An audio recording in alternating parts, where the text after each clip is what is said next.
Supreme কোর্টের appeal বিভাগ থেকে যখন শীর্ষ আলবদর কমান্ডার মীর কাশেম আলীর ফাঁসির রায় বহাল রাখার খবর আসে, স্বস্তির নিঃশ্বাস তখন বাইরের বাতাসে। মুক্তিযোদ্ধা ও বিশিষ্টজনরা বলছেন, এ রায় প্রত্যাশিত ছিল। স্বাধীনতার বিরুদ্ধে যারা অবস্থান নিয়েছিল, মুক্তিযোদ্ধাদের হত্যা করেছিল, তারা পার পেতে পারে না। যে বিচার কাজ সম্পন্ন করা হয়েছে, এটা একটা ঐতিহাসিক দৃষ্টান্ত হিসাবে বিরাজ করবে সারা পৃথিবীতে। আমাদের যে কলঙ্ক মোচন করতে পেরেছি জাতির, একটি বড় অর্জন। জন ক্যারি ঘুরে গেছেন, কিন্তু এই রায় বহাল আছে।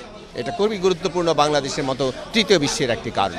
যখন তার ফাঁসি হবে এবং আমরা আশা করব বাংলাদেশ সরকার তার যে অর্থ সাম্রাজ্য সেগুলো রাষ্ট্রীয় নিয়ন্ত্রণে নিয়ে নেবেন।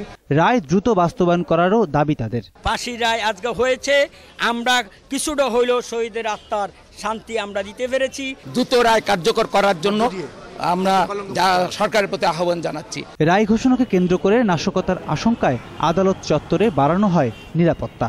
জামাতের শীর্ষ নেতার রায় নিয়ে উদ্বেগ ছিল শঙ্কা। কেননা দেশ এবং দেশের বাইরে নানা চক্রান্ত চালিয়েছে এই বিচারকে বন্ধ করতে। কিন্তু দেশের সর্বোচ্চ আদালত বুঝিয়ে দিয়েছে, যে কোনো অপরাধী যত বড়ই হোক না কেন, আইনের ঊর্ধ্বে নয়। এদিকে আপিল বিভাগে রায় ঘোষণার পরপরই রাজধানীর শাহবাগে আনন্দ উল্লাস করে গণজাগরণ মঞ্চ। রায় যেন দ্রুত কার্যকর করা হয়, সে দাবি জানান তারা। রায় কার্যকরের মধ্য দিয়ে জামাত নিষিদ্ধের পথ সুগম হয়ে যাবে। প্রণব চক্রবর্তী, 21 টেলিভিশন, ঢাকা।